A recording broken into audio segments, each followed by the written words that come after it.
Hi there and welcome to Bustthenet. On today's show, we're going to talk about the 4231.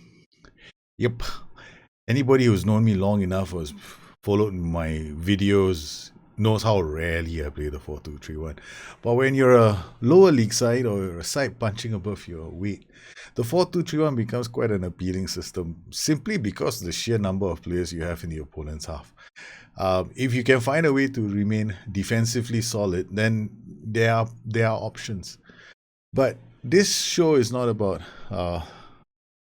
the best 4231s. It's about how you could make your 4231 work and how you look at your 4231 and then make adjustments in the game, because there are so many permutations for a 4231.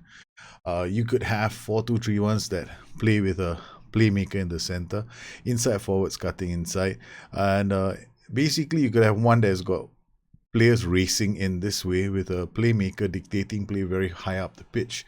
You could also have 4-2-3-1s with inverted wingbacks coming in here. This guy could be in an attacking duty, pushing through, and you create all kinds of havoc in the opponent's half. You could have like my 4-2-3-1 here is has a playmaker on one side and a playmaker on the other side, which I kind of like because it creates overloads, and then when you have the overload, all you have to do is recycle possession to this side of the pitch and it goes over here. But and you can unlock this flank for an easy 1 versus 1 opportunity. Every time you play a 4-2-3-1, you gotta understand what your side is capable of. Now, if I wanted to play something like this, then of course, when this guy does his, if he's on the left hand side of the pitch and he tries to do a diagonal pass, if he loses the ball or makes a bad pass from this position, we could be in trouble. So you have to be able to visualize your own tactic and how it plays. Like when I'm playing this tactic, I know my wingback is going to overlap. That's going to create havoc down the left hand side.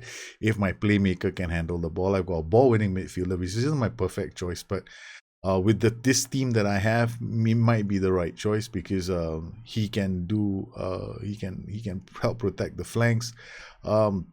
We try to keep passing short so that we keep the ball. Our width isn't fantastically wide because I know I can't pass the ball.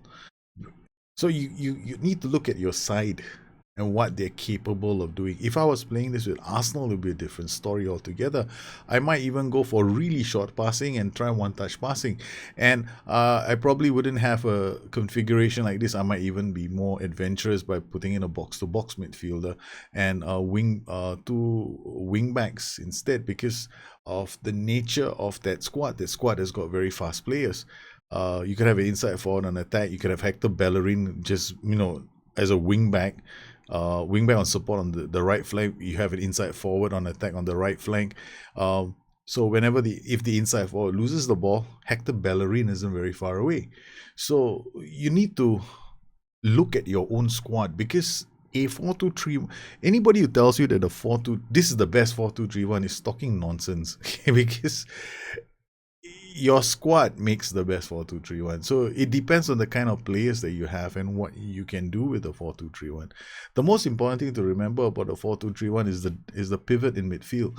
Now you could have a what we call just a holding pivot, right, where you got two players on defend duties and then everybody plays off them, which can work, definitely can work. Then you're using them to move the ball up the pitch. In my case, I'm using what I like to call a mobile pivot, which moves up the pitch. Of course, it's more risky. I don't really have anybody screening the back line, but if I can control possession for large periods of time, why not? But here, this is where you have to judge it for yourself, because there are times when you might want to have one player on a defend duty to help your backline in case you find that you're not keeping possession of the ball. But this is the thing: how do you know what to do? So the best way I can show you is let's take a look at one of the games I just played. Now here in this game, we started off with that formation, which has got a double pivot, which has got a deep line playmaker and a ball winning midfielder. Now, when we started the game, I also had the four players in front have their own personal closing down instructions. As the ball moves up, what I'm more interested in seeing is when the ball starts with my keeper, how well do these two players do with the job of recycling possession, because they're a pivot. My game has to go through them. And if it doesn't go through them, then it's over. All I'm going to do is play hoofball. And that is definitely, it can definitely be an option with the 4-2-3-1 with defend duties all at the back. And all you do is just hoof the ball and hope for the best. Yes, it's a viable tactic. That's why I say the 4-2-3-1 can be done in many, many ways. But here I'm looking at this game. And when the game started out, we had a few issues because I was finding very quickly that the two boys in midfield, were not doing a very good job in keeping the ball. Okay, so when we had possession that would go from one, so I'll be looking at things like this. I'll look at the ball. Okay, it goes to Brown. Brown plays it to McLean. Plays it to Mazda. So far, I'm happy with this transition. So I'm paying more attention to what this guy does next because he's the DLP. So what does he do? He plays the ball safely to this side. Fine, the transition seems to work. If it's a really good side, then it's perfect because I might even want McLean to play the diagonal, which was my original intention. When I'm playing with a double pivot in midfield, it's important for them to be able to recycle possession, right? So we want them to keep the ball. Now I'm playing with a deep line playmaker and I was playing with a ball winning midfielder. There was one incident in the match that immediately told me that this was going to be a mistake if I played a player in that position. Now notice where my playmaker is. My playmaker received this pass. This is what I was hoping to see. Now if this was a better team, this is a perfect position for the playmaker because he can make the diagonal part, the through pass into space for this guy to create a 1v1 situation, which would have been perfect for a good team. But with this team, he did this instead. So he made a poor pass, and this opened us up to a very dangerous counter attack.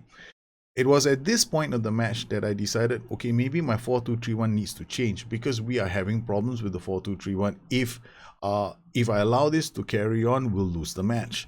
So what we did was we changed the role of the playmaker and turned him into a Carrerello ball-winning midfielder combination. Instead of having a mobile creative pivot, because we had a mobile pivot that had a playmaker inside there, which I like to call a creative pivot.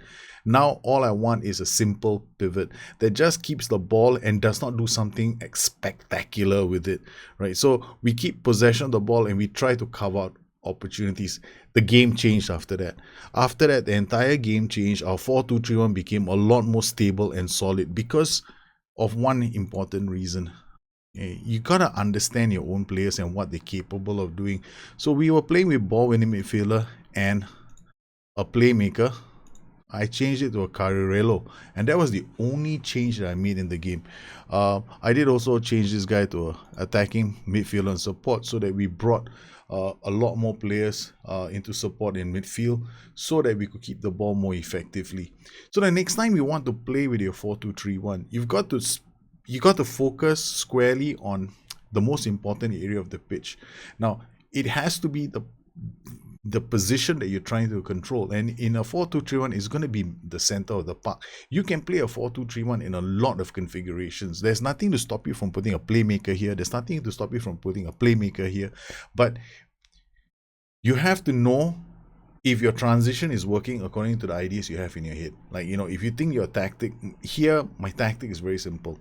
These two guys are supposed to keep hold of the ball and move the ball around the pitch. They're just supposed to be an ordinary pivot, and they're not supposed to try anything spectacular. They're just moving the ball from one end of the pitch to the other end of the pitch, allowing us to keep possession of the ball. And because we're a weak side, we're not a fantastic side in the league, we want to do well with our possession numbers. So the next time you make a 4-2-3-1, take a step back and ask yourself how you want to play. If you want to play a deep line playmaker here, actually the optimum setup is actually a Carrerello and a deep line playmaker, or a central midfielder support and a deep line playmaker. Why? Because of this inside forward. This inside forward can attack space.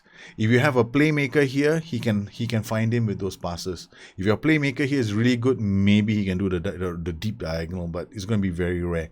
So these are options that you might want to think about. A Carrerello playmaker would have been the perfect combination for these two. Unfortunately for us, we're Stalybridge. We're not the best in the land. We make do with what we have. So the next time you want to make a 4-2-3-1 for yourself, start paying attention to all the transitions. Look out for transitions that spell disaster for your tactic, and focus on your tactic and the positions that you need to control. Like in the 4-2-3-1, the most important two roles on the pitch are these two. If these two aren't done right, most of the time you'll struggle. Well, I hope you enjoyed this edition of looking at a 4-2-3-1 in transition. If you have any questions, please look me up on Twitter at Bustthenet or addicted2fm.com. My website. Once again, I'd like to thank all my patrons for their continued support. This channel make these kind of shows possible for the rest of the community. You guys take care. Have a good one. I'll see you again soon. Bye-bye.